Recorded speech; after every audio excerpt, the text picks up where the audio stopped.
Tumaas ang tensyon sa rally sa People Power Monument nang dumating ang isang grupo bitbit ang mga banner na nananawagan ng pagbibitiw ni Pangulong Bongbong Marcos. Mula sa White Plains sa Quezon City, nakatutok live si Jonathan Andan. Jonathan. Ivan, yung grupo ni Ka Eric Celis na Marcos Alis Movement, yung dumating dito na may banner na BBM Resign. Ang sabi niya kanina, ayaw raw ito ng mga organizer dito sa rally na ito sa People Power Monument. Narito ang kanilang sagutan. Lahat tayo gusto natin bumaba si Marcos. Let's not prevent anyone from But if doing you that. will insist to take that... Hindi, wala. Ang tanong namin, sir, ano ba yung dala nyo? May dala ba kayong placard? Marcos resign. Pagdating ng grupo nila Celis na nagmarcha galing daw sa EDSA Shrine, bumarikada ang QCPD para humarang at maiwasan ng gulo. Dahil sabi raw sa kanila ng organizer, hindi nito kagrupo sina Celis. Pero sabi ni Celis, inimbitahan sila rito ng isang dating kongresista. Nag-usap-usap ang mga organizer at grupo ni Celis at nagkasundo na papasukin na ang mga ito sa barikada at hayaan na ang mga placard na BBM Resign. Hanggang kanina ang alas 5 ng hapon, nasa 2,000 na at dumarami pa ang crowd estimate dito ng QCPD. Pero sabi ng organizer, inaasahan nilang aabot sila ng 300,000. Ipinalabas sa rally ang video ni Zaldico na inaakusahan si Pangulong Marcos na nagsingit umano ng pondo sa 2025 national budget.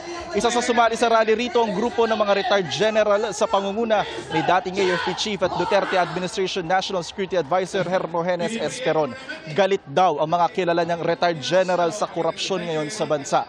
Ang organizer ng rally na to ay ang UPI o United People's Initiative. Pero sabi ng Secretary General nilang si Ray Valeros, darating din daw ang mga miyembro ng PDP Laban, Juan Bangsamoro, mga religious group na KOJC o Kingdom of Jesus Christ, JIL o Jesus is Lord Church at Iglesia ni Cristo. Nangako ang UPI sa City Hall at pulis na walang seditious remarks o pag-uudyok ng pag-aklas sa gobyerno sa entablado nila. Sa isang pahayag, nanawagan ng UPI sa Pangulo na gumawa agad ng mga hakbang para maibalik nila ang kumpiyansa sa Office of the President. Masyado nilang seryoso at detalyado ang mga aligasyon para isantabi. Ang gusto nila isang buo, independent at transparent na investigasyon sa mga isiniwalat ni Ko.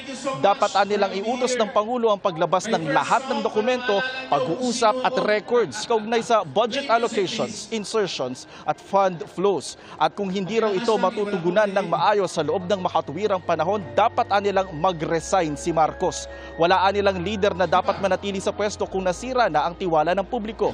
Sabi ni Palace Press Officer at Undersecretary Claire Castro, matagal na nagtatrabaho ang Pangulo para maayos ang anyay kalat na iniwan ng nakaraan. Ang mga nagnanais daw na mawala sa pwesto ang Pangulo ay mga taga-suportaan niya ng mga tinatamaan ng investigasyon. Abiso naman po sa mga motorista, sarado na po ngayon ang White Plains.